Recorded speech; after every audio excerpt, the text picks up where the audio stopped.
This is Matt Hurt at Obsessive Viewer on Twitter, and this is ObsessiveViewer.com's The Obsessive Viewer Podcast.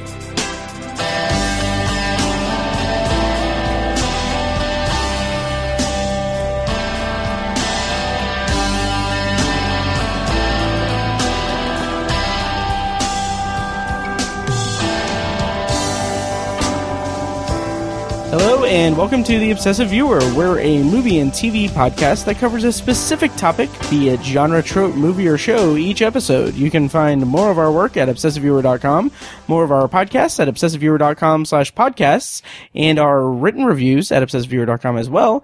You can also like us on Facebook and join the Facebook group at Facebook.com/TheObsessiveViewer.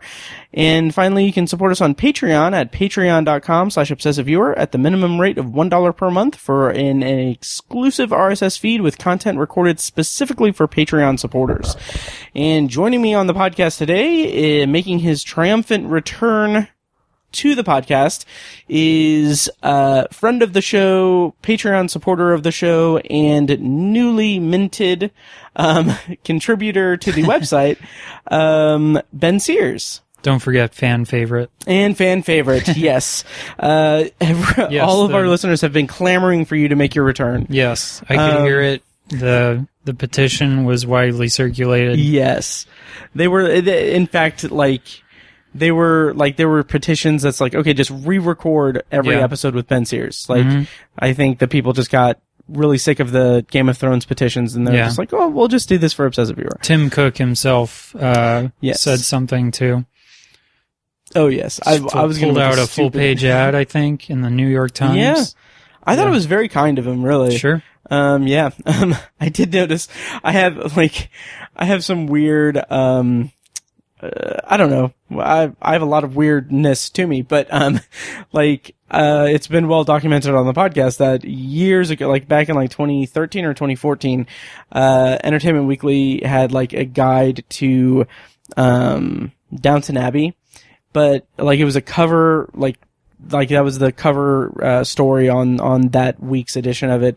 But it said the Obsessive Viewer's Guide to Downton Abbey. Oh. And I was like, okay, stay in your lane, EW, stay in your lane. Wow. But then I saw on Amazon Prime, there's you know how do you have Amazon Prime? Yeah. Okay, you know how they have a lot of Funny or Die stuff and Cracked and BuzzFeed kind of stuff in the lineup. I don't think I did know that. Oh yeah, it's pretty cool. Okay. Yeah, so it's a lot of short form web series stuff on there. I was watching Between Two Ferns last night. But they have I guess Cracked has a web series that's called Obsessive Pop Culture Disorder or something. And I was like, yeah, and I was getting a little close for comfort there. Exactly. I was like, okay, all right, Cracked, you're on notice. You know, I work with a couple intellectual property attorneys. If you want to get some litigation involved, I may take you up with that. You up on that. Yes, because it's. I'm sure you can take them down. Yeah, I think so too. I think it's a real David and Goliath story. It's just gonna be really painful for me to just take down all those Davids. Yeah. And playing that Obsessive Viewer is the Goliath. Anyway, so you have recently joined the team as a contributor on the website, which is, for those who don't know, once upon a time, me actually posted written reviews on the website. Those Back were in the good old days. Yeah.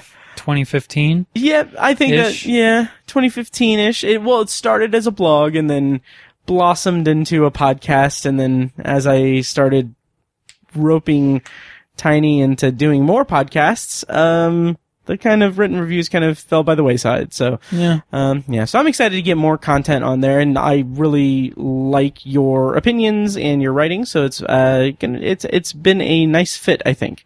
Thanks. So, do you want to talk a little bit about that and your approach to reviewing and how you feel about the movies you've reviewed and stuff? I mean, I I've always liked Richard Ebert and his reviews. Roger. Yeah, that shows how much I like him. So I always liked his reviews and just how simple they were and how he didn't try to make it seem too difficult to get into a movie or why he liked it or what there is to like about a certain movie. So I tried to keep it easy to understand, but also part of that is probably because I've never really had any formal journalism training. Sure. So I don't know. I just I tried not to read a whole lot of reviews before I write my own stuff, which can be pretty difficult just because sometimes there's things that I am unclear about, like plot-wise or the motivation behind something, and then I'll go down a rabbit hole and read other people's reviews, and then I find that when I try to start to write, it will kind of their writing will start to seep into mine, and then I get less and less inclined to do it. And sure, it's a good time. Yeah. Once as you get more into it, I don't speak as an expert at all, but it's interesting because you find a certain voice and it's a muscle that you exercise. Yeah. So it's I'm excited to see you embrace the craft and grow into it. So thanks. Everything. Yeah. I'm excited to do it. Yeah. And so why don't you tell the listeners a little bit more about yourself also? And I know we covered it in your last guest appearance, but your background and your tolerance of the podcast. I'm trying to remember when I first started listening to podcasts, it was probably, 2011 or 12. And it was you guys, and I got into this one because I know Tiny from elementary school. And so I guess you could say I'm the oldest friend of the show. The original friend of the show. That's true. But anyway, so I found this, and then I started listening to the 10-minute podcast, which no longer exists. So you guys are the oldest podcast that I've been listening to. Nice. Really. Congratulations. Thank you. And so what's wrong with you that you keep listening? Well, how much time do we have? We have some time. But yeah, that's awesome, and that's always nice to hear and everything. I kind of wondered, what it would be like to go back in time, and I may have talked about this when you were last on, so I apologize for the repetition if that's the case, but, just imagine, if I went back in time and, it was a consciousness going back into, the body of my, elementary school self, and, I went to the elementary school where you and Tiny were, and then I was just hey, your name is going to be Tiny, and you're going to do a podcast, and you're going to listen to it. Yeah, I don't know. That's a weird tangent. So where can people find you online? Well, I don't have Twitter, probably never will. Right. Is there any reason behind that? I just never really found a whole lot of I just never really got an urge to do it. You know? My life is pretty boring, day to day, and then there aren't really a whole lot of celebrities that I would want to keep up with, except for certain podcast hosts, but that's fine. Sure. So yeah, I just never got into that. Plus, I think when Twitter first started happening, I don't think I had an iPhone. Oh. I think I first got an iPhone maybe in like 2012. Oh, okay. I had a BlackBerry before that. Oh, BlackBerries. And dang. And the internet really sucked on it. Mm-hmm. So I think I just missed the boat when it was first getting off the ground. Sure. So. And it's Twitter for me is a necessity just because of the podcasts and everything, but like it's overwhelming for one thing. Sure. Like you never read all of it. Yeah, from what I hear it's not the greatest. No, it's there's some good in it, but it's a lot of just people in their echo chambers and people commenting on other people in their echo chambers, and it's a lot of it's a lot of noise. Right. But I thank every single one of you for following me and everything. Adam says we were on Twitter, also at Tower Junkies Pod and at OV Anthology Pod. Anyway, so to answer where they your can question, find you. Instagram, I have 2 photography accounts. Nice. One is Ben Sears Photo, just a lot of my photography work, weddings and whatnot. And then Ben Sears Film, just kind of a recent thing that I just started to do for fun when I just started shooting old film, and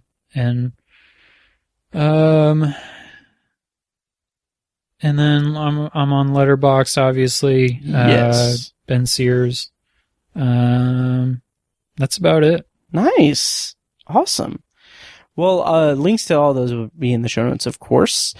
And, so today we are, I don't think I have any news or anything, but we are going to be talking about a couple of movies, that came out kind of a while ago. I've been trying to play a little bit of catch up, but it's kind of been kind of a struggle. But, so like I recently saw Toy Story 4 and The Farewell, 2 very similar movies. Yeah, definitely. Which do you want to talk about first? We can do Toy Story. Okay. That's okay. Sweet. Yeah, so I'll go ahead and bring it up and read the plot summary. Which one did you see more recently? The Farewell, but let's go Toy Story first. Okay. That's fine. Yes. Woody, we have a situation. I am not a toy. I was made for soup, salad, maybe chili, and then the trash. Buzz, we've got to get Forky. Affirmative. Why am I alive? You're Bonnie's toy. You are going to help create happy memories that will last for the rest of her life. Huh? What? Oh, So Toy Story 4 is the fourth entry in the Toy Story cinematic universe, if you will. Yeah. It's Pixar's like, I don't know what number, but anyway, when a new toy called Forky joins Woody and the gang, a road trip alongside old and new friends reveals how big the world can be for a toy. The movie was directed by Josh Cooley, and the script was written by Andrew Stanton, with a bunch of story by credits. So we're of course going to do a non-spoiler and spoiler review. So Ben, how did you feel about Toy Story 4? And how did you feel going into it in terms of anticipation for it? I was a little hesitant. I don't think I really planned on seeing it in theaters at first. I remember being fairly underwhelmed by the trailers. Mm-hmm. I know there was that first one that was just like the teaser, and it was like Woody and Buzz and Jesse and all of them holding hands, and then all of a sudden Forky comes in, and it's just, oh yeah, I just had no idea what was going on or what this was. And it was, when was Toy Story 3? 09? I want to say it was, about 09. I think so. It was so many years after Toy Story 3, which a lot of people would say is the best, and I know I would say put a pretty good cap on the trilogy. Totally, and it was 2010. Okay. So I was kind of skeptical, just not really sure why exactly this needed to happen so badly. Mm-hmm. Of course, I mean, it's Disney, so a sequel or a prequel or remake or whatever is pretty much inevitable with all their stuff. But, right. Yeah, I mean, Toy Story is kind of, the tentpole of the Pixar franchise. Totally. So it's what started it. yeah. I don't know. So like I said, I wasn't really planning on seeing it, but then, long story short, I ended up going to see it with my son, and I liked it. But okay, how about yourself? So kind of similar reservations to it. I never thought that it needed to be made. Yeah. I really struggled wondering, how, what's the purpose? What purpose does this serve? Because, like you said, Toy Story 3 ends it on such a beautiful note. Mm-hmm. And what I love about the way that Toy Story 3 kind of caps it off and everything is that people who watched Toy Story when they were kids in 1994 now watched Toy Story 3 in 2010 when they're adults, and it's like it's a complete arc. It's like what you do. Yeah. And then here we are 9 years later, and we get another entry in it. It just felt tacked on. And I remember that Rashida Jones and her writing partner, I can't remember their name, but they have story by credits in the finished product. But That's right, yeah. Yeah. But I think when the whole thing, the Me Too stuff with John Lasseter happened, they bailed on it. Right. Yeah, because I think he was the original director. I think so too, and yeah. Then, what happened with that. Yep. And then, so I don't know, because they had said, apparently Toy Story 4 was originally, or maybe in this iteration, it ended up turning out to be more of a romantic comedy than anything. And I think that there are semblances of that in the finished product, but I kind of wonder how extensive of a rewrite or how extensive, how much meat on that skeleton conceals the skeleton. That's a weird metaphor.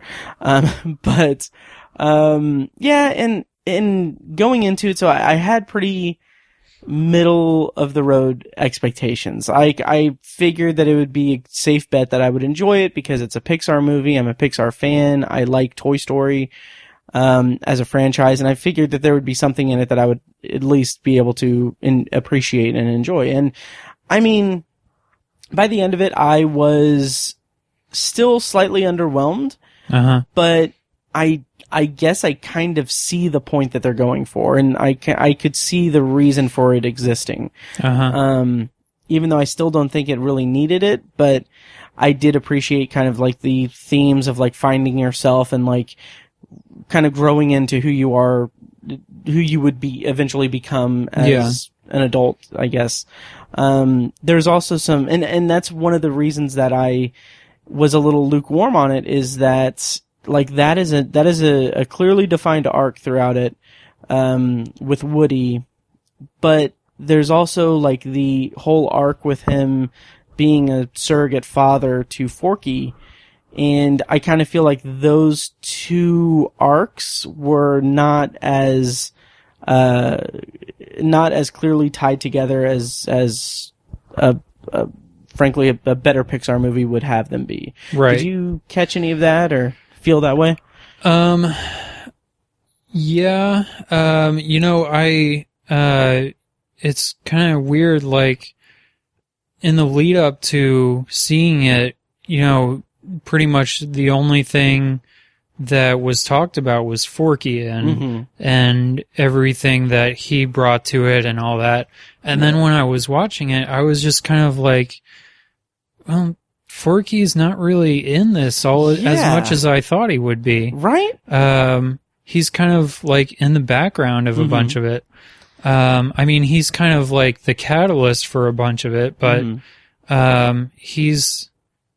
it's kind of through Woody's eyes that he is so important. Yeah. You know? Yeah, totally.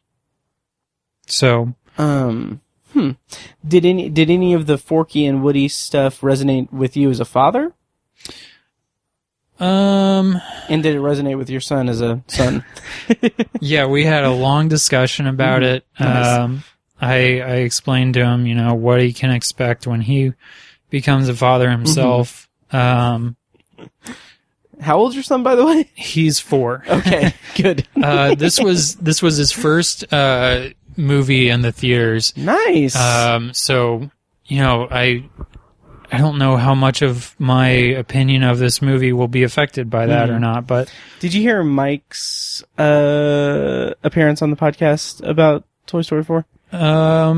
No, I don't think I did. Oh, interesting.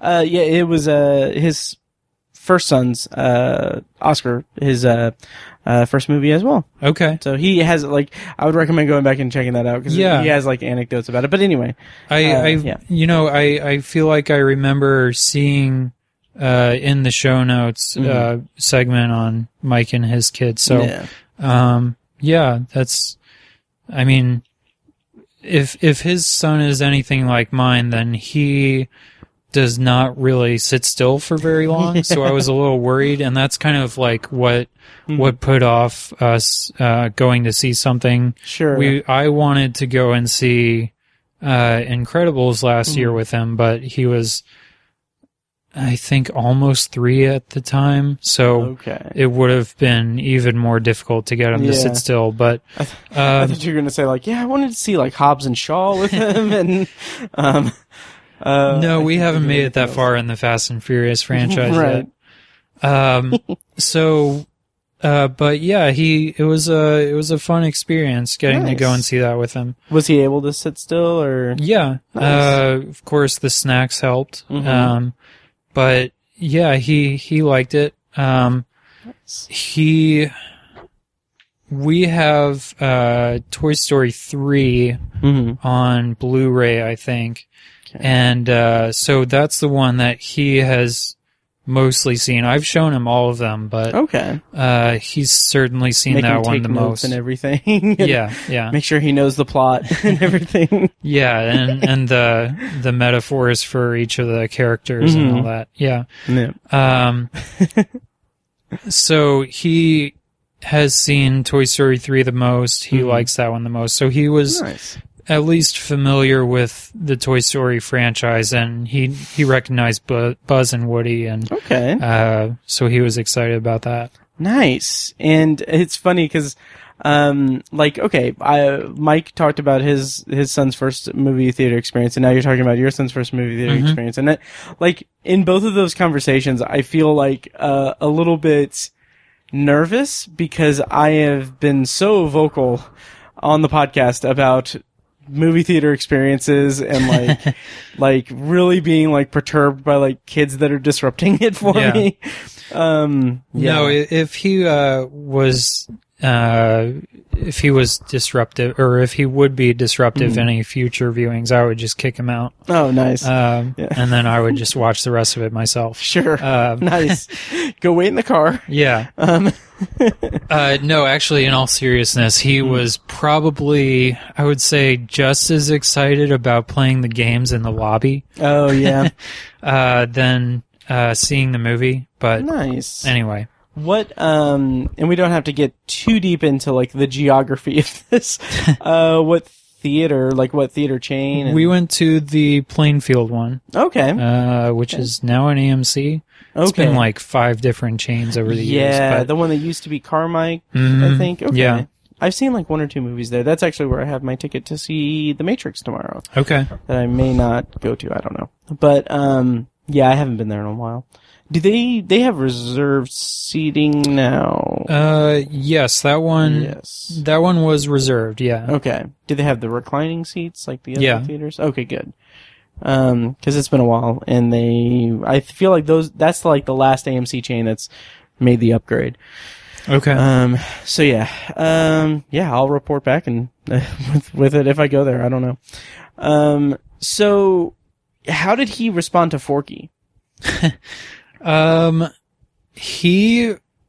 he still remembers Forky. Mm-hmm. He'll still talk about him every once in a while.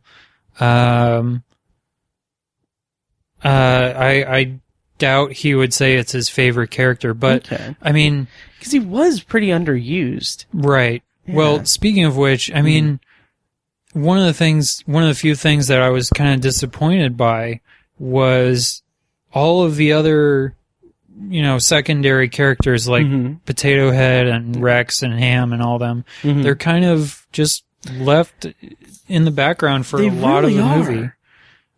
Yeah, now that you say that, yeah, totally. Yeah, I mean, they pretty much just like stay on the RV and we just cut back to them a few times and Right. so And that is a bummer. Like I get Slinky Dog because oh my god, Jim Varney's dead. that was I think so, yeah. What they did, it's actually interesting, is that they took they cobbled together his dialogue in this movie for by taking like past recordings and kind of splicing it together. Oh, I thought I remember hearing them doing that, but I thought it was for Don Rickles, Potato Head. I think I don't know if Jim Varney is still alive or anything, but I want to say that Jim Varney's dead, but I think I am confusing it, that it was Don Rickles and him. Okay. Yeah, okay. I'm like scanning the trivia to find out if I'm an idiot. So Don Rickles, this is according to IMDb trivia. Don Rickles' family was asked if they wanted him to be included posthumously. It was a no-brainer. Daughter Mindy Rickles said at the world premiere in Hollywood this month, he always said, "Keep my name alive, let them know who I am." So he would be thrilled by all of this, definitely. Yep. So that being said, like, knowing that going into it, and especially with how little he was in it, I don't know if there was really a point in him being there, Yeah, same. Except for just the, I mean, you can't really, like, leave him out, right. I guess. But I mean, if anyone could think of an excuse to not have him in there, it would probably be Pixar. Right. So, I don't know. It's kind of a catch-22 situation, I guess. Yeah. And like you said, like the rest of like the even cast, Jesse is just kind of stuck on the RV for a lot of the time. Yep. And they're just like comic relief, I guess. Yeah, and it's, I don't know, it's kind of tricky, I guess, because they do need to have like the plot and everything, like going after Bo Peep and everything, and I get that, but it just felt, I think what it comes down to is I wasn't in tune with the way that it was kind of a solo adventure for Woody for the most part, and it just felt like all the kind of plot lines that were running concurrently kind of just felt like, it almost felt like Woody's adventure as like a short film or whatever, like each one being like little adventures that you would see on like Netflix or I guess Disney Plus now. It just didn't, I don't know, it just didn't feel like an actual continuation of this franchise. I will say though that there was a really cool moment where, and I'm not gonna spoil what it is, but basically Woody is being guided into an antique shop. Yeah. And this was such a cool, kind of, I don't know, connection for me, because I want to say that the patterns on the carpet was the pattern from the Overlook Hotel in Kubrick's The Shining. Huh. And I want to say there was like a music cue from The Shining as well. But in addition to that, the kind of dummy bodyguard character is like, I haven't gotten to this episode of The Twilight Zone yet, but like there's an episode called The Dummy that I feel like that was like an homage to that. So it was like kind of cool in like that one scene. Like I got Twilight Zone and Kubrick / Stephen King.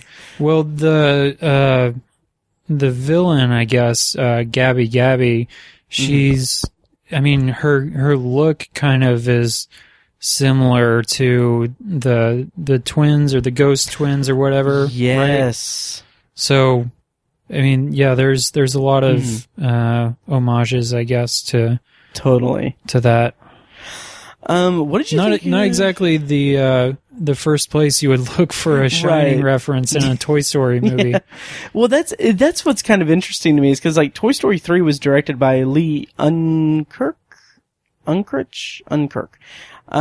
He's like a massive fan of The Shining. And he had like a subtle like reference to it too. So I wonder if like this was just a continuation of that, but because it was kind of like the same like reference, Lee Unkrich. But yeah, how did you feel about like the comedy aspect of it? I thought it was hilarious. Especially Key and Peele. They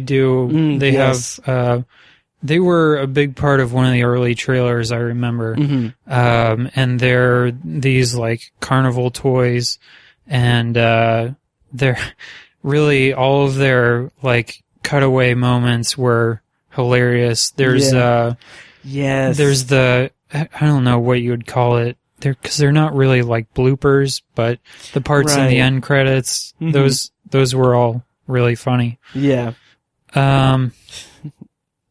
Yeah, I mean, it's, there was one moment, and I remember cracking up as it happened, but now, like, it's been almost 2 months now, I think, since I've seen it. And I can't remember exactly what it was, but there was a moment where Woody and Bo Peep are at the playground, and there's these, like, G.I. Joe knockoff dolls, and they do some obscure reference, and I can't remember what it is now, but it was hilarious, and I'm sure that is great review material, but just people that have seen it will know what I'm talking about. Yeah.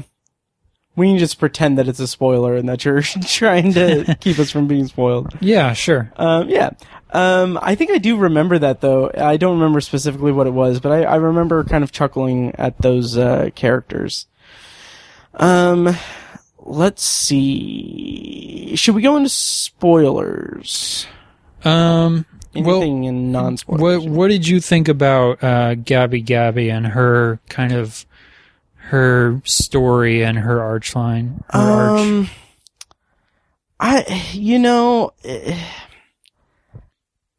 kind of liked it, I guess. Like it's kind of hard to say because it was kind of reminiscent a little bit of Lotso in Toy Story 3. A little bit. I was thinking more of the Prospector in but really, I mean, just any villain in the Toy Story franchise. So and it being the fourth movie kind of hampered that a little bit for me. But it was maybe the most emotionally resonant that the movie got for me, even though like the movie didn't really reach like really good Pixar level of emotion out of me. But like there's the way that it's resolved kind of toward the end of the movie is satisfying. But I kind of feel like they kind of saddled Forky with her for too long of a time, and I don't remember those comedic beats really landing for me the way that the movie kind of intended them to. Yeah. Well, yeah, I mean, Gabby, yeah, like, to start out with, I definitely see where you're coming from. She was definitely, like, the prospector, and then you learn about her backstory and, like, why she is doing the thing that she does. And it's a really, I thought it was a really well-rounded, really smart moment just to give her more shading and make her more of a character with a real motivation.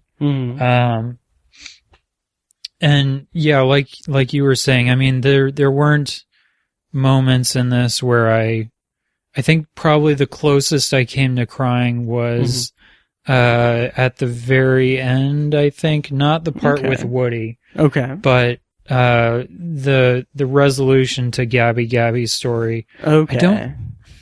I do know why, but whether or not I can articulate it well enough, that's another story about just why it resonated with me so much. Okay. Yeah.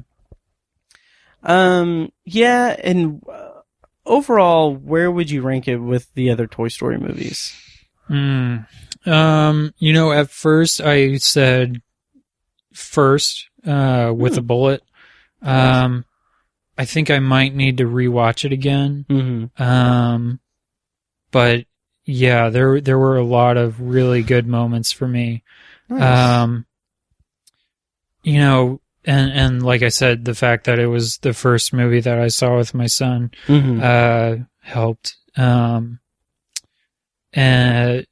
for the longest time, 1 and 2 are kind of interchangeable, but I think I have such a vivid memory of seeing the first one in the theater when it first came out. Oh, wow. And nice. Especially like there's that moment with Buzz and when he tries to fly and it gets you. Yep. So the first one has always been my favorite so far. I would say if I had to rank them right now, maybe it'd go 4, 1, 2, and then 3. Oh, interesting. But like I said, 1 and 2 are pretty interchangeable. Yeah. 2 is incredible for a lot of different reasons. But so is that ranking them like 4 is the best and 4 is the best, 3 is the least best. Yeah. They're all good. Like I said, the third one I've just seen so many times at this point that's fair. And I will say when I first saw it, I loved it, and of course I got choked up at the end, just like every other human being. Right. But I think I've just seen it so many times. Yeah, and that's something that is kind of dangerous with these type of movies. It's funny. Quick tangent.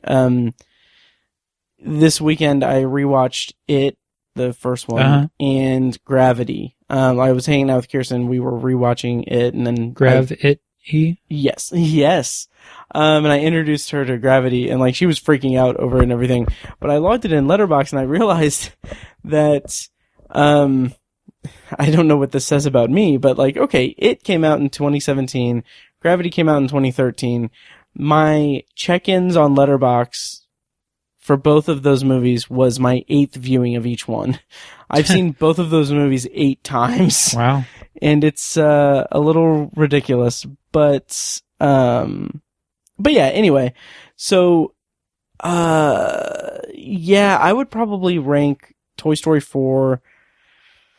I would go my ranking would be Toy Story 3, Toy Story 1, and then 4 and 2. That's all of them. Yeah. Okay.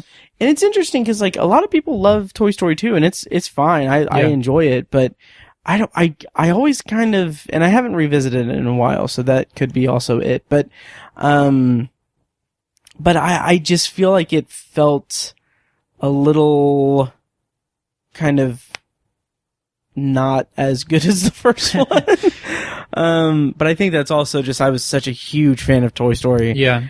That I don't think Toy Story 2 was ever going to meet that for me. See, I think part of that, and I did kind of feel that way, like I had kind of forgotten about Toy Story 2 until a couple years ago. But I think part of that was just like, the first one came out in 94, and we were what, like, you were 8, I was 7, and then 2 came out in 90. I want to say it was like, Oh, I want to say it was closer Or to the first 97? one. Let's see. Toy Story 2 came out in 99. Oh, wow. Okay. So we were like, you were 13, I was 12. So we were almost kind of like too old and too cool for it. Oh, yeah. So I'm still too cool for it. Well, yeah. I don't know. But, but like, especially like the part that pretty much everyone points to in 2 is the song with Jesse. yes. And like, I have hardly any memory. I remember seeing that in the theater, but I don't remember reacting to it. Okay. So I think if I would have seen it when I was either older or younger, it would have definitely left a bigger mark on me. Okay. And just now, like, I kind of wish that I didn't know what was coming just so that I could have a better fresh reaction to it. Yeah. I'll have to ask my parents what they thought of when they saw it. But you would say the third one was your favorite? Yeah, just because I think that resonated with me the most out of all of them. That's fair. Yeah, and that's another thing that, should we even really do spoilers, or is there anything more you need to say about it that you want to talk about in spoilers? I'm sure there's probably a little bit. Okay. I don't know. Okay. Let's forgo spoilers. Okay. Is that okay? Yeah. Okay. And I'll kind of talk around this next point. This is probably going to be a disaster. But, and I kind of feel like, and I may have mentioned this to you when we were messaging about it, but the arc that Woody goes through and the way that it's kind of a story about him finding himself and finding his place in the world, is something that maybe will resonate with me at a later time in my life. Yeah. But like right now, it didn't really hit home with me the way that like the end of Toy Story 3 did, or just the imagination of the first Toy Story when I was a kid. Yeah. Maybe I'm just not there yet in my life. Did that resonate for you in any big way, or do you think I'm there in my life yet? Well, I'm glad you asked. Yes. That's the real reason why I was here. Right. Yeah, it's definitely like it's a really heavy subject to put at kids, but like, yeah, it really worked. I think that the way that they did it and the way that they set it up was really well. I mean, Woody, his whole thing, like throughout the first 3.5 movies, has been like, he's defined by having a kid and being played by someone. And so what is he if he doesn't have that? Right. And so I thought that was a really smart, really interesting way to make a new story that felt like it would be worth it. And it wasn't like they didn't try to make it like Forky would be the new Woody, you know? I think if they would have done that, that would have been kind of lame. So I was really happy with how it ended up and how Woody's storyline ended. Nice. Yeah. I'll have to revisit it and see if maybe rewatching it would make it better for me. Right. I don't know. It was a weird experience because like I knew that I should be attached to it because it's a Pixar movie by default, but I just couldn't get there emotionally.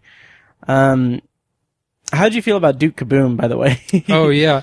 Well, I thought that was again, it was another interesting twist on like a character type that they have done in past movies. It was kind of like Buzz in the original where he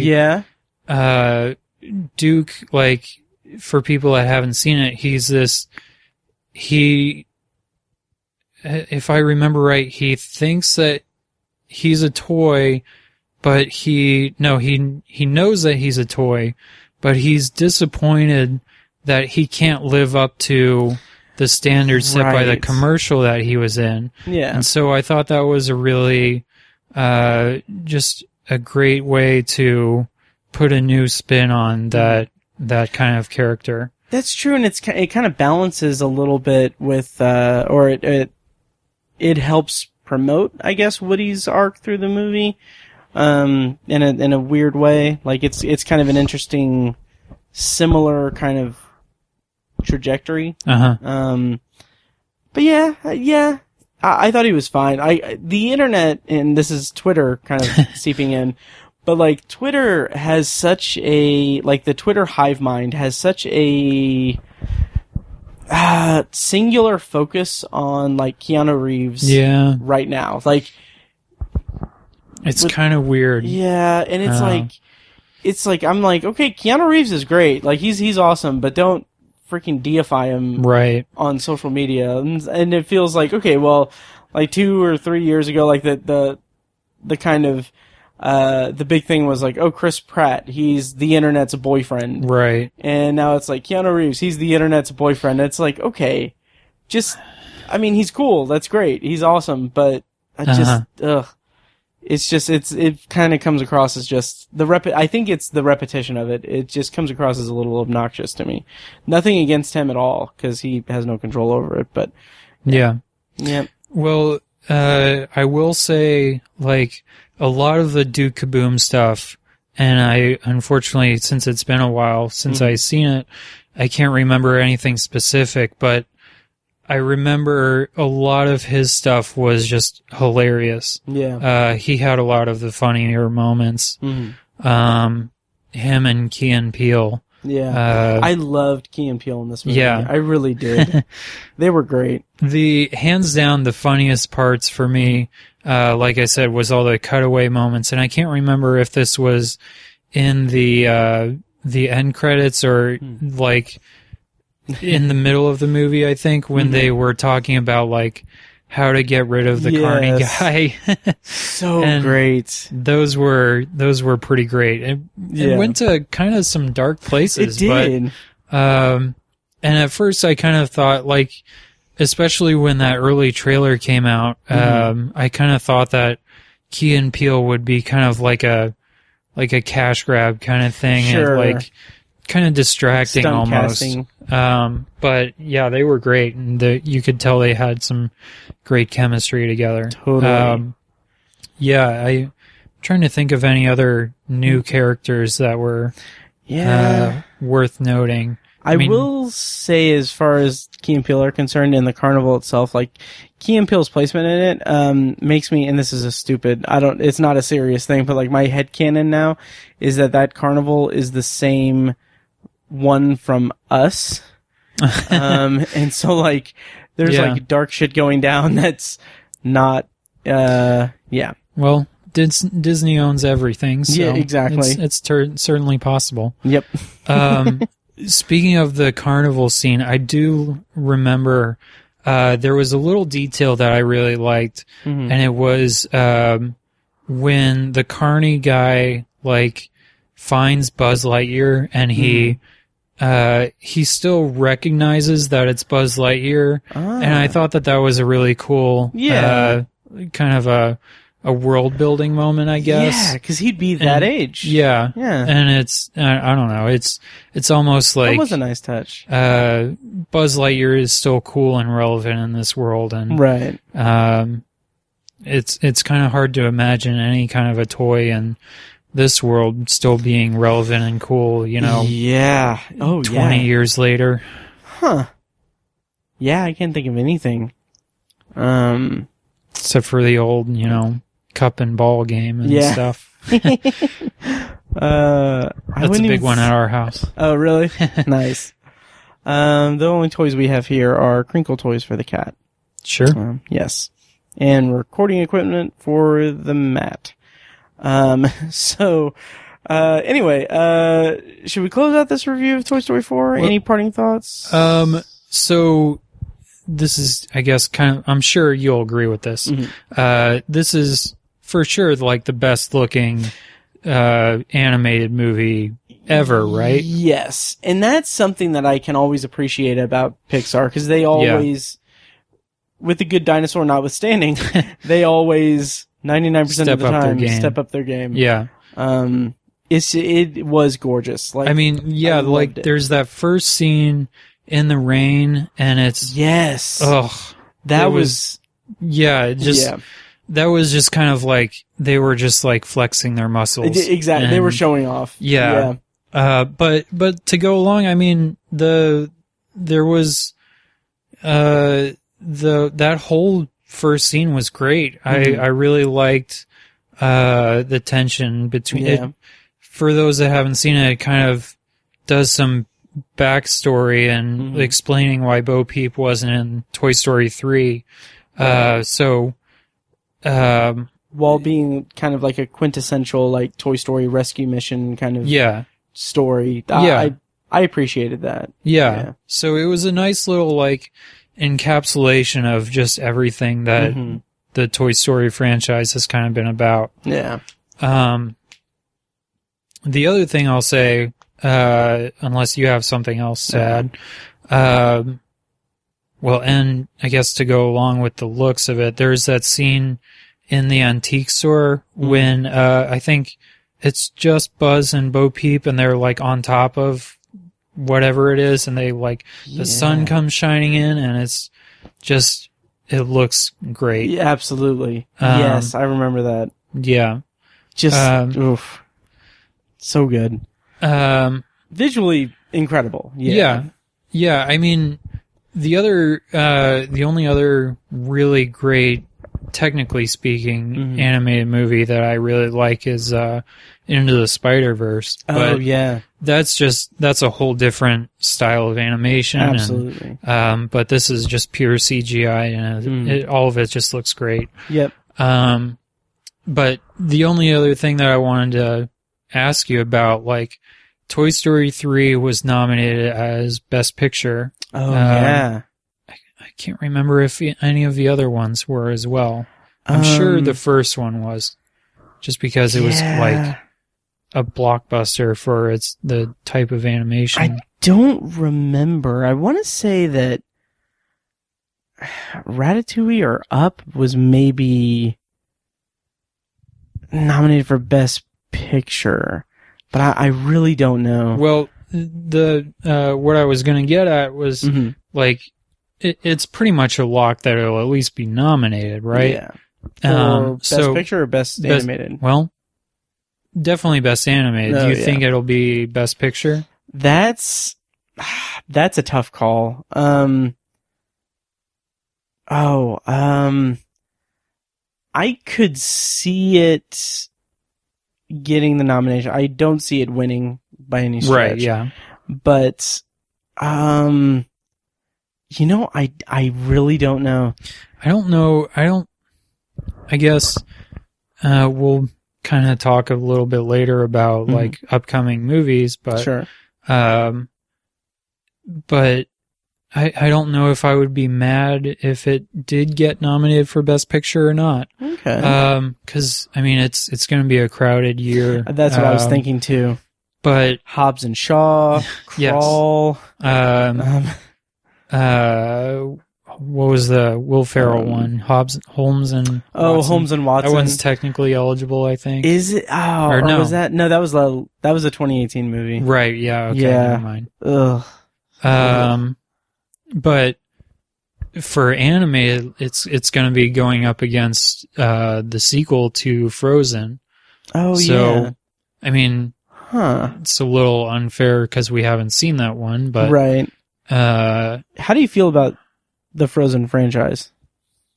I've seen it once. Same here. And it was... and I was half asleep. I think it was like immediately after it came out on DVD. Okay. I know my wife hates it. Oh, yeah. And it's not my favorite Pixar movie. It's Frozen wasn't Pixar. Right. Disney animation. Sure. Yeah. I always get the two of them confused. Yeah. Which ones are which. I totally get that. But yeah, I mean, I'm sure I'll see it eventually. Probably not in theaters, but yeah. But which one? I guess, like I said, it's a little unfair because we haven't seen it.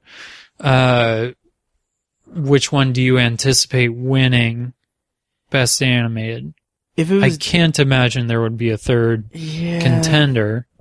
See, and that's kind of a tricky thing because I would hope that in the next few months there will be a Spider-Verse type movie that kind of just is like takes everyone's breath away, and does something truly unique to the format, because I don't see Frozen 2 being anything artistically that, like, I don't see them competing artistically with like Pixar's past work. Right. But I don't think Toy Story 4 was Pixar's best work by any stretch, or most original even. So I think it would be kind of a toss-up without having seen Frozen 2. I would hope for, my lukewarm review notwithstanding, I would hope for Toy Story 4, just because I love Pixar. And well, I think the thing that Frozen has working for it is it pretty much cleaned up at the Oscars when it first came out. But what's working against it is, like, the first one just told such a tightly wound story that it didn't really, I mean, they certainly didn't leave it open-ended to a sequel, but it didn't really feel like a sequel was necessary. Yeah. And it's hard to tell exactly. Well, I think there has been a little bit of plot description about the second one, but because I only saw like the teaser once. There's been one trailer, and it's mostly just a bunch of quick cuts, and I mean, it looks great, technically speaking, but it's hard to tell exactly what it's about. Sure. So, did you see Coco in theaters? And follow-up question, did you see the ridiculous 20-minute long Olaf short film that they stuck before it? No and no. Okay. You're so lucky. I've seen Coco many times and I really like it. Same, it's amazing. On Netflix. Yeah. Yeah. So imagine being in the theater and like my experience was I saw Coco with Kirsten and she had seen it the weekend before, and like as the trailers are about to start, she's like, "Hey, by the way, there's like a 20-minute Frozen short film before this, so just prepare yourself." And I'm like, it can't really be 20 minutes, right? 20 minutes is rough. Yeah, I mean, those are normally like 7 or 8. Yeah. Oh yeah. Wow. And do you remember what the short film was before Toy Story 4? I haven't. Was there one? There would almost have to have been one. Oh, it's like almost there, but I can't remember. Yeah, I don't know. I don't think there was one. Interesting. I know there was the one before The Incredibles, or The Incredibles 2, but I just don't remember there being one. Yeah, I don't either. I don't think there was then. Personally, a Disney representative confirms there will be no short accompanying the film. Toy Story 4. Okay, yeah, then I guess that's why. Okay, cool. No reason was given for the omission, although it's hard not to conjure the unpleasant memories of the Coco-adjacent Olaf's Frozen Adventure, which famously tested viewers' patience with its 21-minute runtime. Wow. And that was actually also pulled from theaters, like after the reactions came through. Nice. Unfortunately, it wasn't quick enough for me to not have to suffer through it. Yeah, so I think that'll do it for our review of Toy Story 4. Do you want to do a review of The Farewell? Yeah, let's do it. Cool. So that's our review of Toy Story 4, and we're going to now review The Farewell, which I am bringing up here on my phone. That is now loading. Okay. So, Here's I should have said this before about Toy Story 4. Here's a clip from the trailer for The Farewell. What's wrong, Dad? Please tell me. Your Nan is dying. She doesn't know, so you can't say anything. The family thinks it's better not to tell her. Why is that better? Chinese people have saying, when people get cancer, they die. We have to go to China. Wedding is an excuse so everyone can see her. He's my only cousin. Do you think I should be there? You can't hide your emotions. If you go, Nan will find out right away. Okay, The Farewell is a movie written and directed by Lulu Wang. The plot description, courtesy of IMDb, is a Chinese family discovers their grandmother has only a short while left to live and decide to keep her in the dark, scheduling a wedding to gather before she dies. The movie stars Awkwafina as Billy and Zai Ma, Diana Lin, and several other people. Who plays Nine Eye? Nine Eye is played by Shuzhen Zhao. Okay. Yes. So this movie is a small film based on a true story. Awkwafina. Let's start with her. Like, what was your expectations going into The Farewell? I had heard some really glowing things about it on social media. Yeah. And like, I went into it with some slight, maybe not reservations, but I kind of went into it thinking like, oh, Awkwafina, like, I think Awkwafina's fine. Mm-hmm. I'm over a tap water kind of guy. That's actually not true. I buy Ice Mountain. Anyway, and generic. It's true. Yeah. Yep. I can confirm. Yes. I buy, water in bulk because the tap water here sucks. Anyway, so, Awkwafina is the star of this movie, and I've always kind of felt like she was a little one note. Like, people lauded her performance in, Crazy Rich Asians, which is a movie I was lukewarm about anyway, but I felt like she was just a little too overbearing, I guess. So anyway, how did you feel going into it and all that? That's fair. And I mean, this character is just a complete 180 100%. from Crazy Rich Asians. Yes. So don't go into it expecting a retread of that character. Right. And I would, yep. So, yeah. But yeah, I think that's one of the biggest surprises of this movie was, her casting as this character, and I mean, she nails it. Yeah, pretty much from start to finish. She was incredible. Like, foot in my mouth. Like, she was amazing. Yeah, and I respect her judgment in taking the role because, like, she's.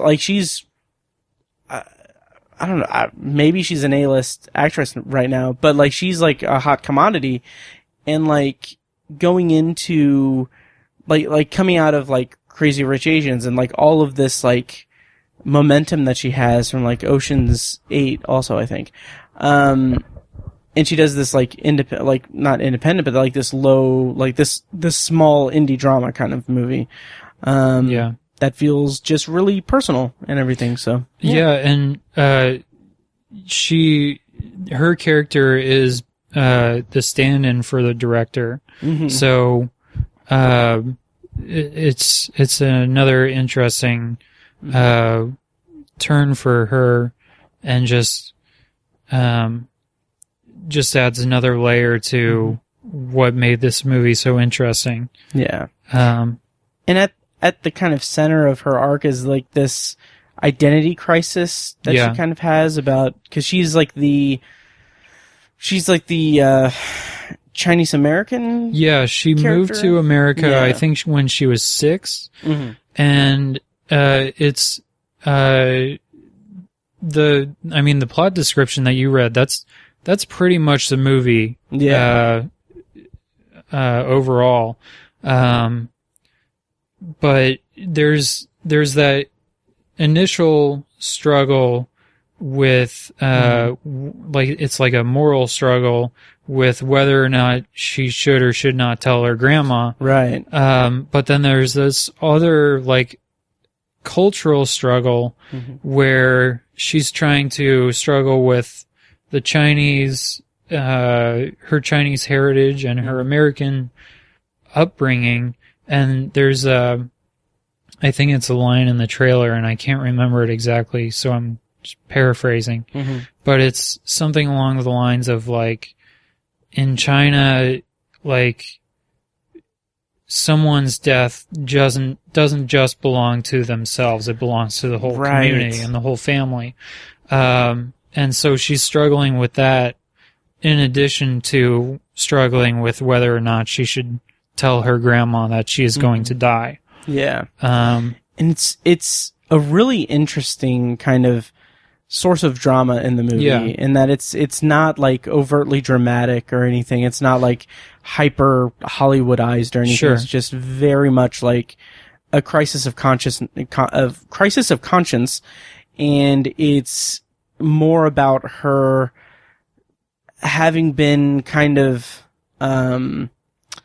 assimilated into American culture and like not really having as strong a grasp on her heritage as a Chinese woman, right? And the culture that she, I don't want to say left behind, but the culture that she's been away from for the majority of her life, and right?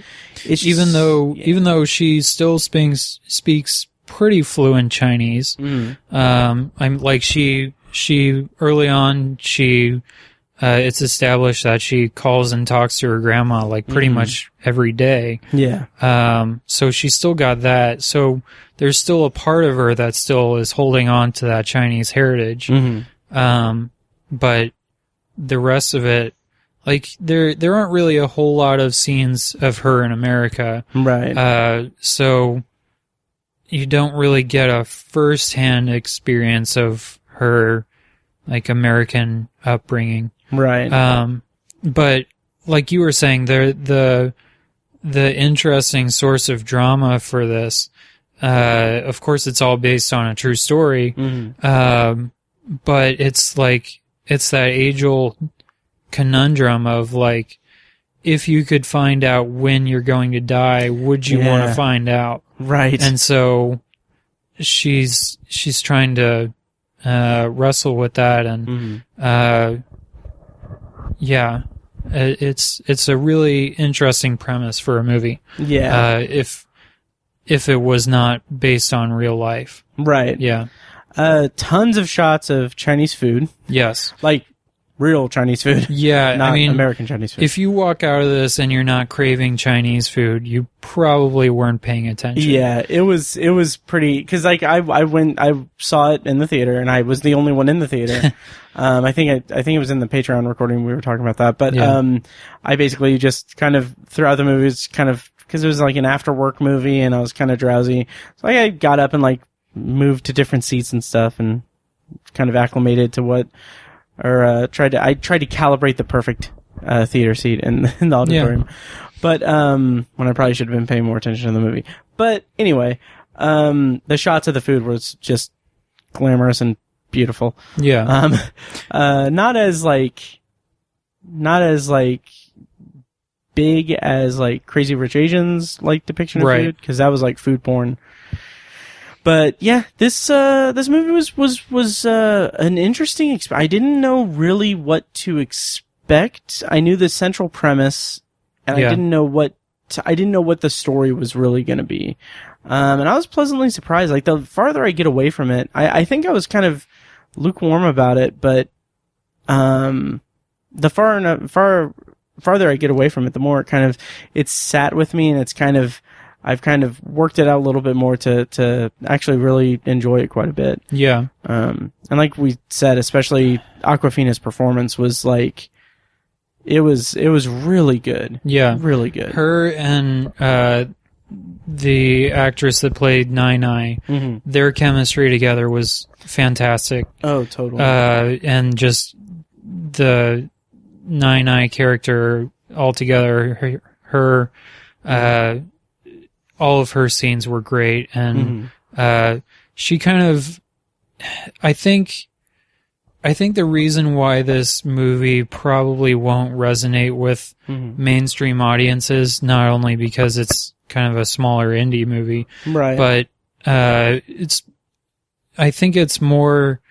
There isn't one scene that stands out that you can point to. It's like that is the movie in a nutshell. Right. It's like a collection of really great scenes with really just rich characters that you can tell they all have good chemistry together, and there wasn't really a plot point that felt like contrived. Right. I think a story like this could easily, like in the hands of a big studio, could easily have gotten a little contrived and a little silly and melodramatic too. Yeah. But there were just a lot of really good memorable scenes. Yeah. Yeah, I really appreciated the kind of raw emotion of it, because it's very much, like you said, it's based on a true story. It's like you feel that as a true story. I did really like the scene at the hospital with the doctor and Billy talking English. Like, I thought that was a really well done scene. Yeah. Yeah, that was really good. And in each of the characters, they all kind of get their moments with Billy, and they all kind of get to like plead their case with her, and and she kind of gets to plead her case with them, and they all get this interesting shading almost one at a time, and that was a really good, really nice way to set up who these characters are, and it didn't really feel like, I guess if there were any wasted characters, it would possibly be like her cousin, the one that's supposedly getting married, and his fiance. But I mean, they had some pretty funny parts. There was a scene when they are doing their like engagement shoot. I'm sure that really resonated with you, being a photographer. Yeah, totally. Though my engagement shoots aren't nearly that fancy, but still high quality if you need an engagement shoot or a wedding. Yep, nice. And what website would they go to? BenSearsPhotography.com. There you go. So, yeah, I don't think there was really a weak link in this cast. I agree, and it's the type of movie that, like I said, just kind of sat with me, and I really appreciated the performances and just the story that it was telling, because it was like a kind of a window into a culture that I'm not familiar with, and like you go into like just the central premise of like, okay, this grandmother has cancer and no one's telling her about it, and it's being kept from her. It's like you go into it as like a clueless American person, thinking like, okay, well that's kind of heinous. That's evil. Like, or that, maybe not evil, but like that's kind of shady. Right. But like it kind of, you kind of get introduced to this cultural kind of thing I found it really fascinating. Yeah. Not to mention, like, it was really just well directed. Like, there was plenty of really interesting locations. Yes. Nine Eye's apartment, for whatever reason, just stood out to me as just being very, like, authentic. Yeah. I'm curious to find out, like, how much of this was actually shot in China, because I mean, a lot of it is interiors, and so it could have easily been shot here, but it just, the way it was all put together just felt really authentic. Yeah, I agree. Stupid. Like, okay, I asked if Toy Story 4 resonated with you as a father. Did this resonate with you as a grandmother? Yeah. Okay, good. Yeah, same. Actually, the part of the reason why why I liked it so much at first, like when I saw it, my grandmother, she's 93 now. Oh, wow. And she doesn't live in China. She lives in Cincinnati. Sure. But I don't get to see her as often as I would like. Mm-hmm. But one of the things that it didn't make me cry, but it kind of like I was almost there. Sure. It was kind of at the end when she is waving goodbye to them as they're like going to the airport. Yeah. Like that got to me a lot. Mostly just like it's a really good emotional moment on its own, but like my grandma, her thing, whenever I think even back when she was living at her house, whenever we would leave, she would stand out on her porch or outside of her doorway, and she would wave at us until we were like driving away. Nice. And she still does this like at her independent living apartment, and that's she sweet. like she tells us like when you get to the hall, turn around and wave. And so that's sweet. That hit me. Nice. That scene in the movie affected me too, because your grandmother always. No, it's interesting. All my grandparents are dead.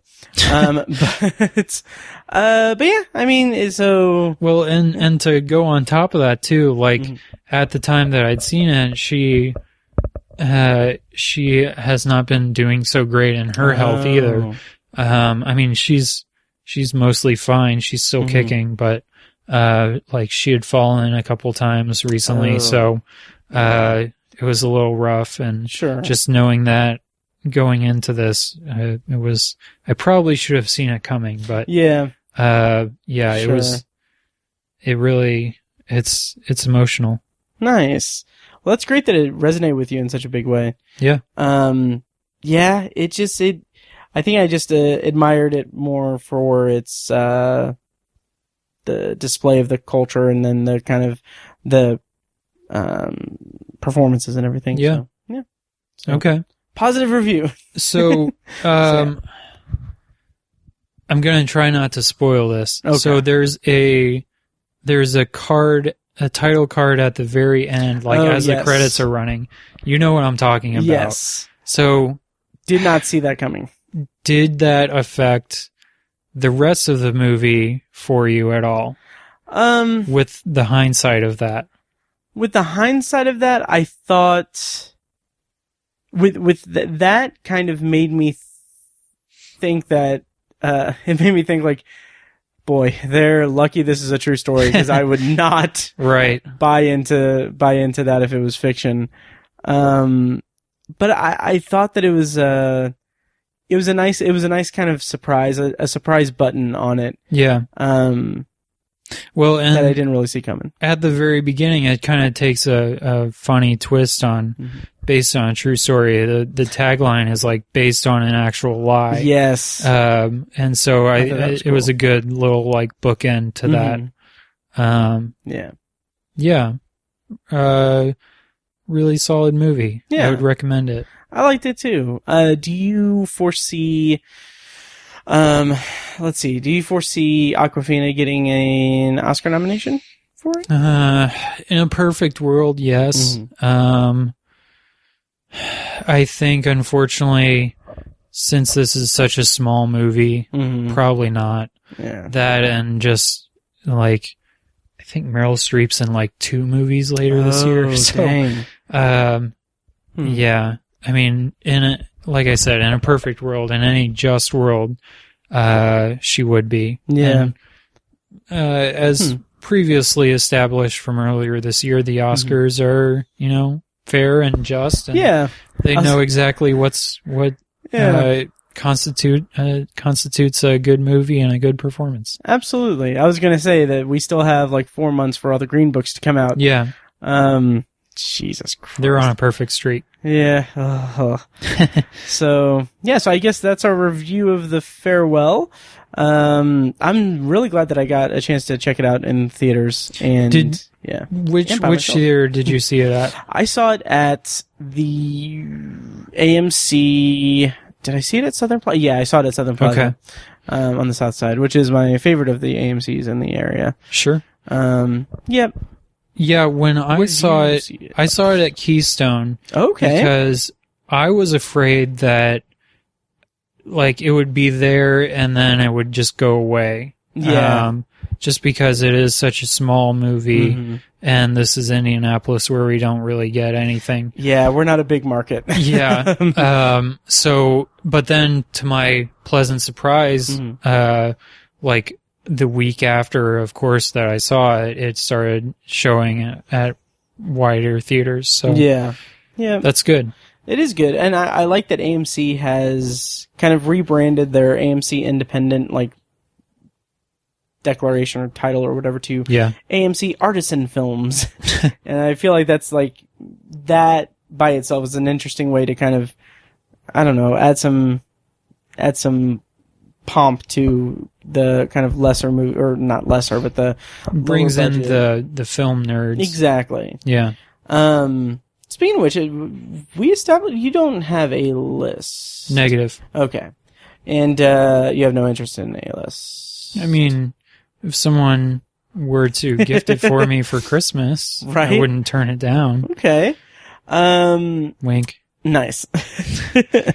I was gonna ask, like, did the news or the release of Regal Unlimited, did that have any effect on you?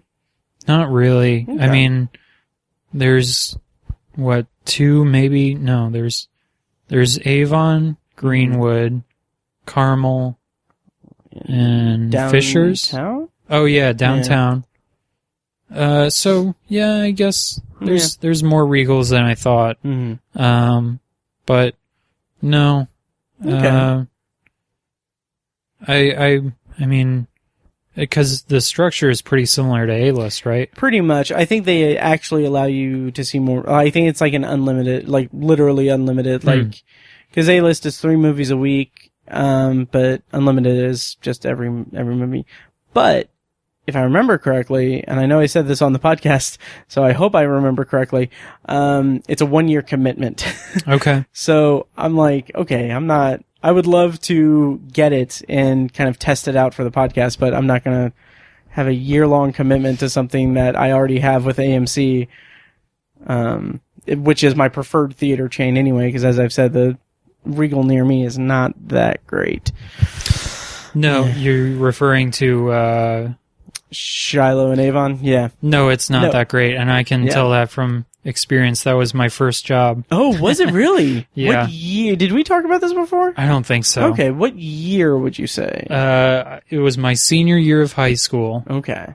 So I started there in 04, summer of 04, and I think I stayed on through like midway through my first year of college. Okay. When I was like home on break and stuff. Interesting.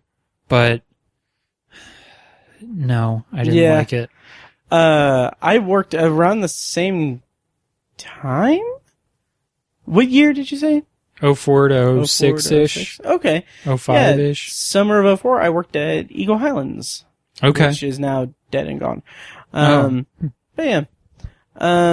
Also Regal Theater. Yeah. So yeah. Interesting.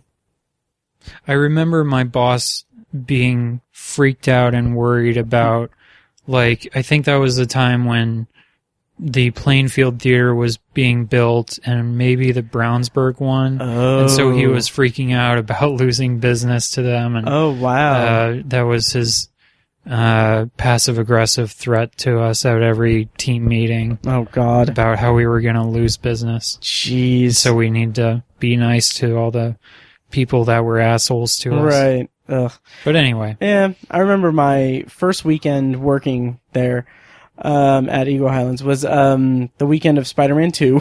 Oh, yeah. Which was super busy. Uh-huh. And they decided to put me in the back concession stand that they opened up that was rarely ever opened up. Yeah. Like, I vividly remember some dude coming up and saying, like, hey, I'm in Spider-Man 2, and the sound cut out a little bit, so if you guys can rewind it. Like, that's not a thing that can be done. Right. Kind of a fixed schedule, and also, like, they were still projecting on film. Yeah. I'm like, okay. But I didn't, like, know that because I'm just, like, a stupid teenager. So I'm like, so I made it kind of an ass on myself, like, telling the assistant manager, like, yeah, this guy complained about it, can we rewind it? And they're like, we don't do that. Yeah. Yeah. But yeah, so the farewell, good stuff. I had a stupid joke I was going to make. Farewell to the farewell. Yes, farewell to the farewell. Oh, here it is. You might say that between the two of us, this movie really fared well, with us when we reviewed it. Yeah, so. To those that are listening, those moments are even more magical to experience in person than when you're just listening to it. Well, it's a whole nother level to it. Yes. Thank you. You could only be so lucky. Right.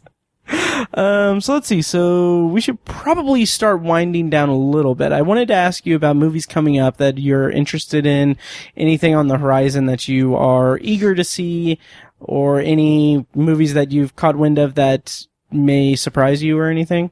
Yes. Well, I mean, there's the obvious, like, there's the blockbusters like Star Wars and, there's, The Irishman, the Scorsese movie that I'm excited about, although I think I read recently it's going to be like 3.5 hours. Yeah. Which will be Scorsese's longest. Jeez. I don't know if thank God it'll be on Netflix. Yeah. That's what I'm kind of getting at there. Yeah. So I'm excited about that. The Joker coming out in a few weeks, I think. Yeah. How do you feel about that? I think it's coming out early next month, so yeah, here in a few weeks. There's been some interesting, like, buzz surrounding it. Yeah, I mean, I think a lot of early people were saying, like, this could be an Oscar contender for Joaquin Phoenix. Yeah. Maybe not the movie overall, but... Sure. But, yeah, I've seen a couple, like, early press reviews on Letterboxd, and I haven't really read the reviews. I've just kind of checked out the star ratings and stuff, but right. The star ratings have been a little underwhelming. I noticed which that is kind of too. surprising, but and it's funny because, like, the trailers, like, first of all, it's kind of a similar attitude that I had about Solo: A Star Wars Story, because I'm just like, and Venom also, like, I'm just like, it's somewhat intriguing, but I'm also like, who's asking for this? Like, right. Why is this a thing? And like the trailers I mean, like they just released the final trailer like last week, and I was just like, I mean, I'm gonna see it and I'm gonna be interested in it, but I'm not that interested in it for some reason. I think because I just realized I just said I'm interested in it, but I'm just not interested in it. But sorry, go ahead. I think the big thing is there hasn't really been a whole lot about the story come out yet. I know it's kind of like an origin story for the Joker, and you can kind of piece together what it is from the trailers if you know enough about his backstory. Yeah. But I don't know. I just like you, I'll definitely go see it. Yeah. I think it's a movie that's going to inspire a lot of conversation. Maybe good, maybe bad. Well, and Joaquin Phoenix is, I would say, probably my favorite actor currently. Nice. So I'm just excited to see what he does, because he can he can play crazy and he can play like gentle. Yeah. So I think he's a good choice for that kind of origin story role. Yeah. I'm just really excited to see him get damaged tattoo on his forehead. That's my big thing about it. Yeah, I mean he's a pretty committing actor, so he may just do it, for real. But I've heard like people have stated that this is like I think they're implying that it's like a vehicle for like the incel movement and like those sad individuals online. Yeah. Like I think red pillars, men's rights activists. Yeah. That it's like it's kind of messy in that regard. Obviously I can't comment on that because we haven't seen it, but it's kind of hard to imagine a character like the Joker being a stand-up guy. Yeah. Or like some kind of a vehicle for the men's rights activist movement or an incel or whatever. Yeah. I did see a great tweet that like okay, so it premiered in Venice at the Venice Film Festival, I believe, this past weekend. And International Film Critique, or at INT Film Critique on Twitter, shared their review. And someone retweeted it and said, "This tweet brought to you by thesaurus.com." I'm going to go ahead and read their International Film Critique's little tweet review here. That was brought to you by thesaurus.com. Joker movie is an efficacious and disturbing film that's equally meritorious and tragic. Phoenix's roaring, monstrous performance as the clown of crime is so immaculate, so maestoso. It's a prodigious accomplishment and marks the apex of his already superlative career. I know exactly what that means. Yeah, exactly. And someone responded with a GIF of Matt LeBlanc as Joey Tribbiani that said like, signed Baby Kangaroo Tribbiani, because there was an episode where he's writing to the adoption agency on behalf of Chandler and Monica, and he does the whole thesaurus thing. Nice. But yeah. So does that increase or lower your excitement for Joker? I'm still excited. Like I said, I'll go see it. Yeah. Eventually, either way. Mm-hmm. Yeah.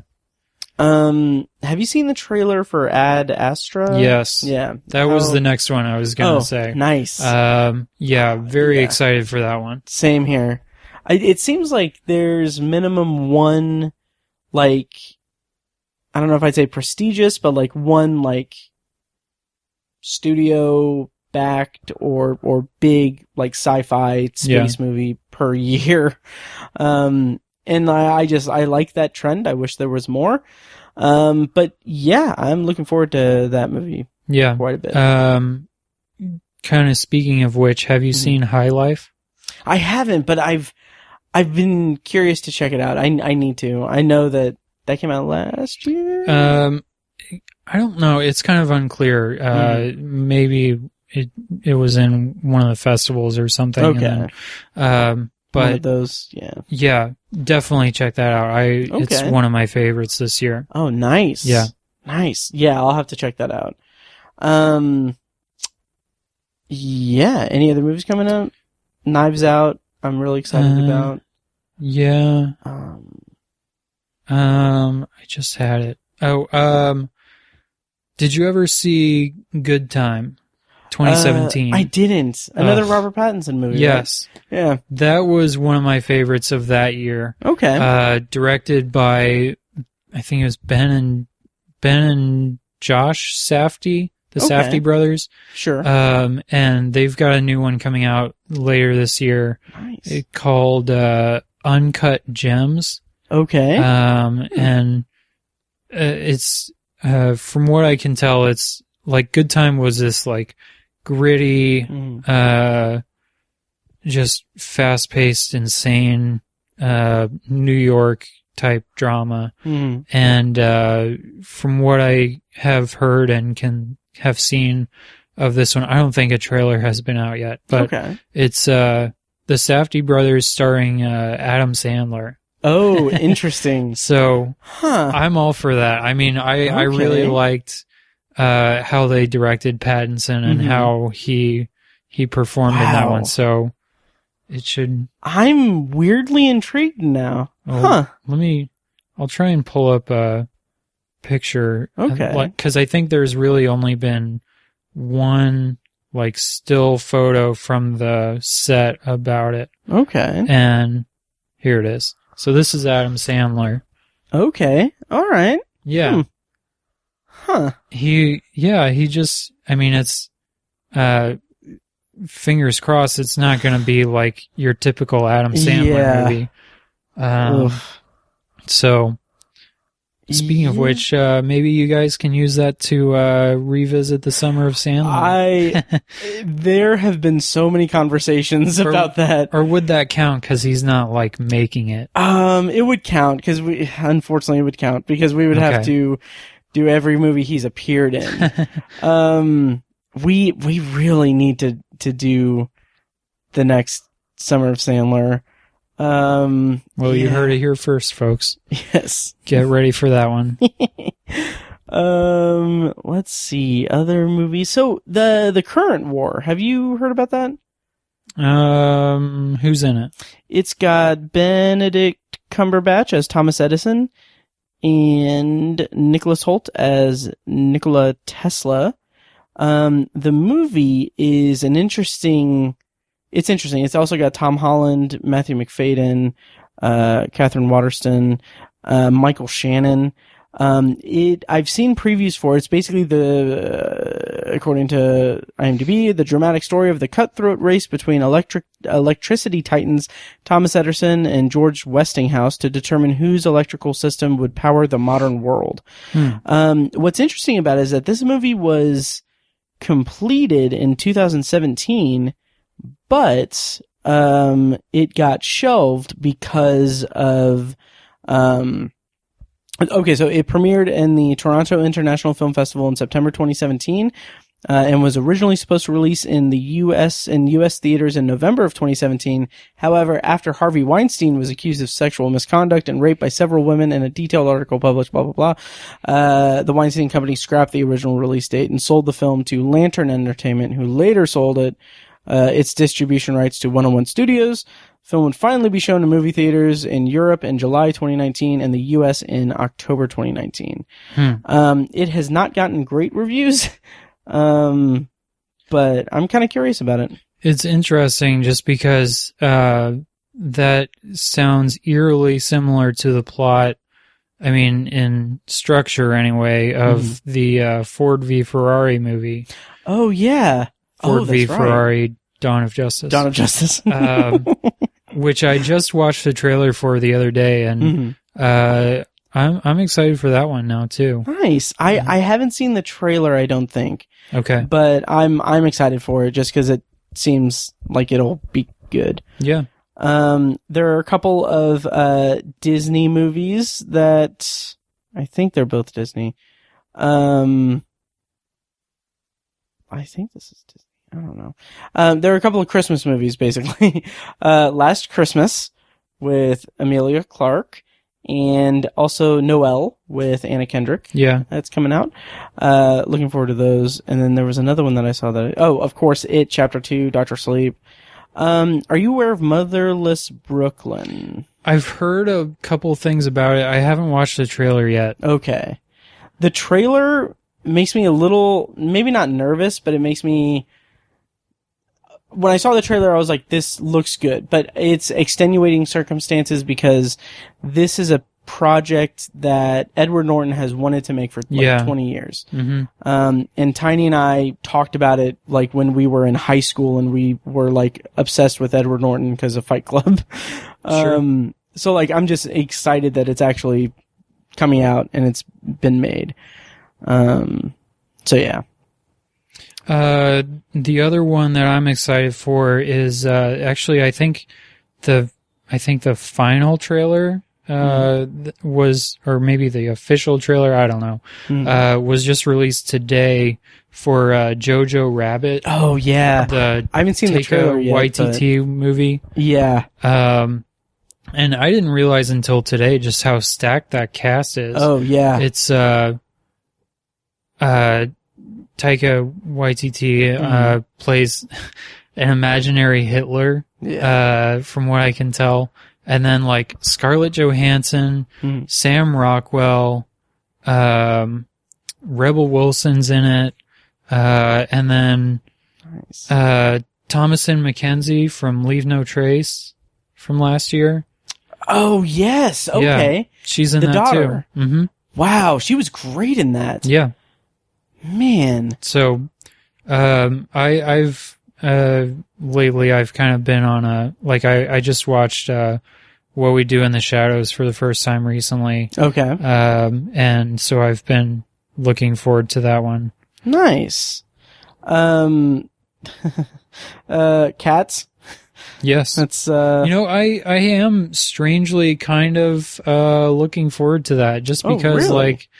I can remember when I was growing up, my dad went to London for a business trip and saw Cats there and brought the soundtrack back, and we just listened to it like crazy.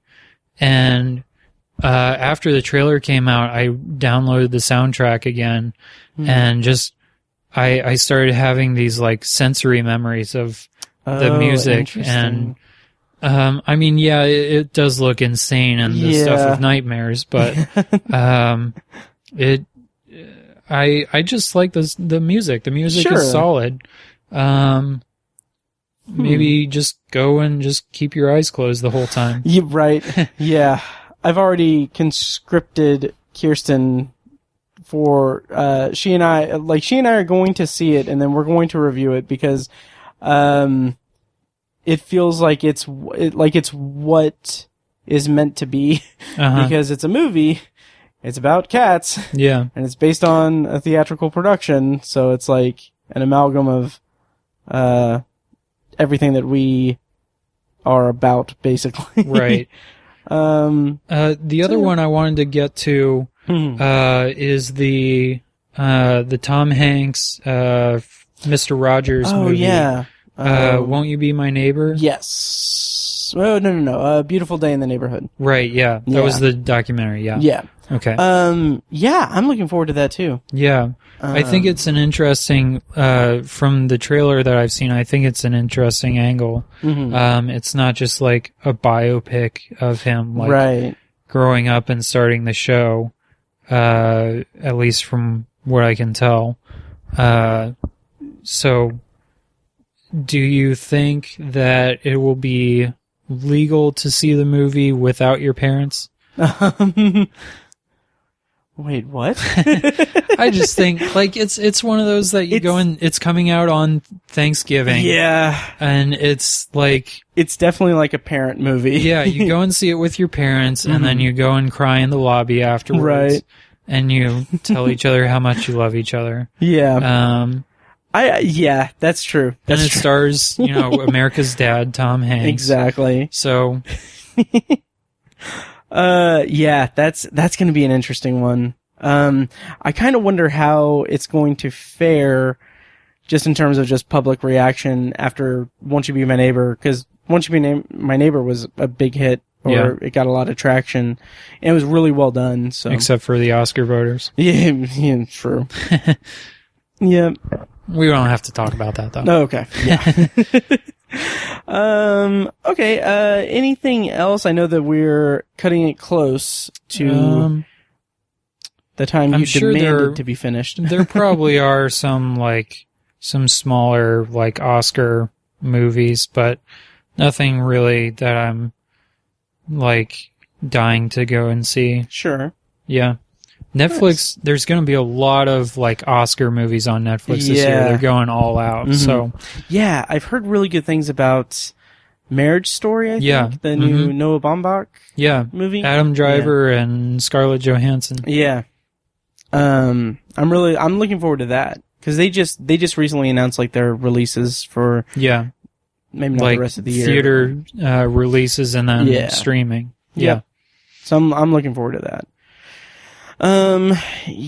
So should we close it out? Do you have potpourri? Do you have time for potpourri? I think I'm good. Okay. Cool. We can save that for next time. Nice. I like it. Okay, so why don't you, we're going to round out the episode. Why don't you tell people where they can find you and your photography and your reviews? Like, tell us what you've reviewed and where they can find it. And it's at obsessiveviewer.com.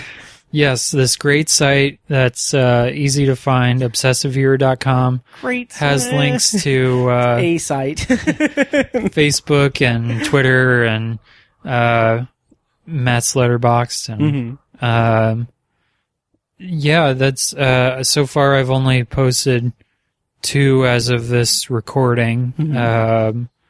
But I've got a couple more on my Letterboxd page. Nice. As for photography, just bensearsphotography.com has links to all my other social media and stuff. So nice. And once again, follow him on Instagram at Ben Sears Film. Ben Sears Film and Ben Sears Photo. Yes. All right, great. Well, that will do it for this episode of Obsessive Viewer. Had to remember what it was called again. Thank you guys for listening to us and supporting us, and thank you to new patron Aaron and bumped up patron Robert, who Robert in Utah, good friend of the show. He also, I don't know if I want to say it, but like he donated some money and was like, "Hey, I have this idea for this episode that you guys can do in October, so we're gonna work to get that done." And I'm really excited about it because it's actually really good. I'm coming for you, Robert, in Utah. Nice. This means war. You will always have been Tiny's elementary school friend. I don't know how I feel about that. But Ben, thank you so much for coming back on the show and for contributing to the website and everything. And thanks for having me. It's been a lot of fun. Oh yeah. Finally caved to my pressure. Well, you're welcome anytime. And yes. Okay. Yes. As long as you bump up to like the $35. I'm kidding. I'm totally joking. I should not joke about Patreon. Thank you guys so much for supporting us and giving us money. It really means a whole lot. Anyway, it means everything. So, so coming up next on the podcast, I don't know what we're going to do. I might try to get Fecus back on because he just got back from Italy. Dude just went to Italy. God, I'm so jealous. He went to Italy. As you do. No big deal. You what? I said, as you do. Oh, no big deal. Right. And he just booked a Cancun vacation for October and November, not like the first week of November. So are you saying there's going to be more on-location recordings? I'm going to follow him to Cancun. And it's funny because Kirsten and I are actually going to Cincinnati in October because we're going to go see 21 Pilots in concert. And it's kind of going to be for her 30th birthday. Are you going to see 21 Bridges while you're there? No. Oh, man.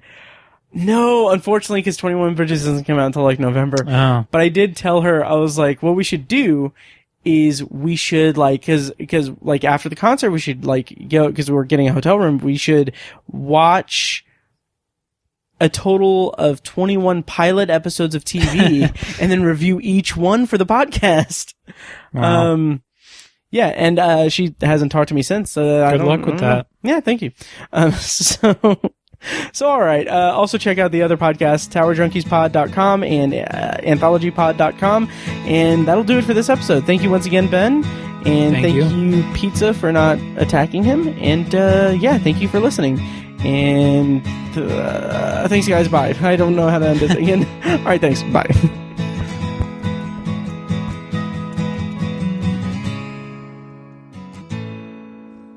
And now, here's a short clip from our Patreon exclusive RSS feed. To hear the full clip and more exclusive Patreon content, go to patreon.com/obsessiveviewer and become a patron at the minimum rate of $1 per month. Thank you and enjoy. Okay, so I heard of this movie the other day from, I think it was the AV Club. Okay. And so you are going to guess who directed this movie. Oh, okay. Interesting. Okay. Have you heard of The Fanatic? Oh. It just came out last week. Yes, and I know who directed it. Damn it. Yep. Yeah. Oh, yeah. Should I go ahead and say it? Sure. Okay. The Obsessive Viewer podcast is edited and produced by Matt Hurt and presented by ObsessiveViewer.com. For a full archive of our episodes, go to ObsessiveViewer.com/OV archive. You can also like our Facebook page and join the OV Facebook group at Facebook.com/TheObsessiveViewer. And follow us on Twitter at ObsessiveViewer and at ObsessiveTiny. And follow our recurring co-hosts at I am Mike White, that's me, at R.A. Feckus, and at Burger_Lurker. If you enjoy the show, please take a couple minutes to leave us a rating and a quick review on Apple Podcasts. This is the easiest way to support what we do, and all it costs is a little bit of your time. If you'd like to donate to the podcast, you can make a PayPal donation at obsessiveviewer.com/donate. Or support us on Patreon for recurring donations and access to commentary tracks and B-roll audio recorded exclusively for patrons at patreon.com/obsessiveviewer. Every donation goes toward paying the fees to keep the podcast running and is greatly appreciated. For official Obsessive Viewer merch, including shirts, mugs, phone cases, and more, visit our TeePublic store. You can find a link to the store in the show notes of this episode and at obsessiveviewer.com/donate. Or you can simply search for Obsessive Viewer at teepublic.com, T-E-E, public.com. For information about our annual live event showcasing short horror films from local filmmakers, check out shocktoberInIrvington.com. And for an archive of all our events, as well as news about potential future events, head over to obsessiveviewer.com/live.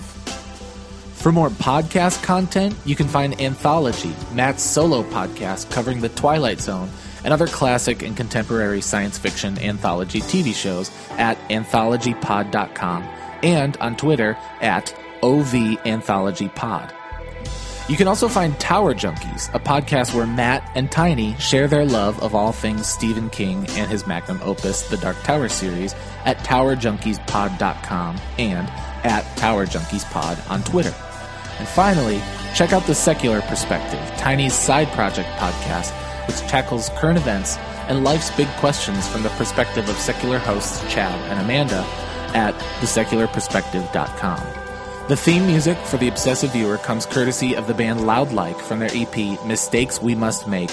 Additional bumper music is provided courtesy of As Good As It Gets, which can be found at facebook.com/asgoodasitgetsband. Thank you so much for listening, and we'll see you next time. Kitty!